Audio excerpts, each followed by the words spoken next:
Hello, welcome to Mondays with Mary. Today is actually Tuesday, Easter Tuesday, because as a tradition, an Italian tradition, we celebrate Pasquetta, which is Little Easter, the Monday after Easter being a holiday in Italy. We continue that tradition here, even though we're in the States, in order to celebrate basically whenever we can the resurrection of our Lord. And we continue to celebrate these next 6 days leading up to Divine Mercy Sunday. So happy Easter to all of you, and may God give you the hope and the joy of the resurrection now and always. We want to take a step back actually and look again at the passion of our Lord before we jump straight into the resurrection. And we want to see that Our Lady played a central role in this from the moment of his initiating his mission, so to speak, at the wedding feast at Cana, all the way up until the crucifixion and death of our Lord. We have in tradition that Our Lady met Jesus on the way of the cross. And again, she was there to take his body from the cross and to place his body in the tomb. And then everything goes quiet on Holy Saturday.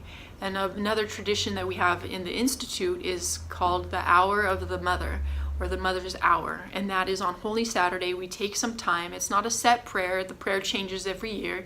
But we take some time to meditate on Our Lady's role or cooperation in our redemption. And we reflect on the sorrows of Our Lady, and we give thanks to God for the role that she played in our redemption. And so I always think of Holy Saturday as sort of being Mary's day, because she probably was aware of the promises. Well, she was certainly aware of the promises. She was probably aware of what the promises actually meant, that Jesus would indeed rise from the dead.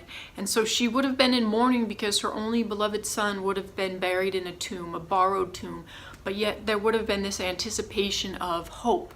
A hope that we can only hope to experience, this hope that is rooted in faith, right? It's the faith in the things that are unseen, and hope is that conviction that they're going to come true.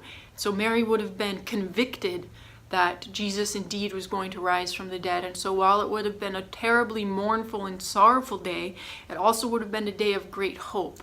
And that really, for me, is a parallel of our entire lives. We spend our lives with Mary waiting for the coming of Jesus, because all of us experience little Easters, Pasquettas in our daily lives, month to month, year to year. Things happen that remind us of the resurrection and bring us great joy. But there are still so many crosses and so many sorrows and so many little Holy Saturdays that we are living through. So we just experienced this weekend the bombing in Sri Lanka. So while they celebrated the resurrection, there was the bombing. And so they're going through a Good Friday, even though we're in the Easter week. And so together with Mary, though, we wait on this Holy Saturday, not just with mourning that Jesus is dead, that he's not seen, that we can't see him, that we can't feel him, but rather this conviction, this true hope that he indeed will rise again. And that while we are waiting now, he is coming, and we will see him face to face. And so that's sort of how I imagine Our Lady on Holy Saturday, and how we can enter into that mystery with her in our day-to-day life, even while we celebrate Easter. And finally, Mary at the resurrection, what happened to her? We see that Jesus appeared to Mary Magdalene. We see that he ends up appearing to his apostles, but we never hear that he actually appears to his Blessed Mother. John Paul II took this to heart and reflected on this in one of his general audiences, I believe in 1997 or thereabouts. And he says, it is reasonable to think that our Lord actually appeared to Mary first, and that she rejoiced with her son at this fulfillment of their walk, as she participated in a particular way in his suffering, she would have participated in a particular way in his resurrection.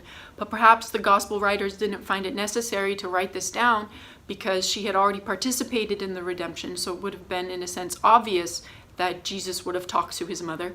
But also the fact that the gospel writers want to emphasize who it was that was called to become witnesses. And so Mary remains at the heart of the church, but we all are called to be witnesses, as we are personified in Mary Magdalene and in the apostles. And those people become witnesses of the true gift and beauty of God, that is a conquer over death, a conquer over sin, the victory of life. And so happy Easter to all of you. May death continue to be conquered in your daily lives. May you wait in joyful expectation and hope for the coming of our Lord. And may this Easter be truly a blessed season for you and for all your loved ones. See you on the Monday after Divine Mercy Sunday. God bless you.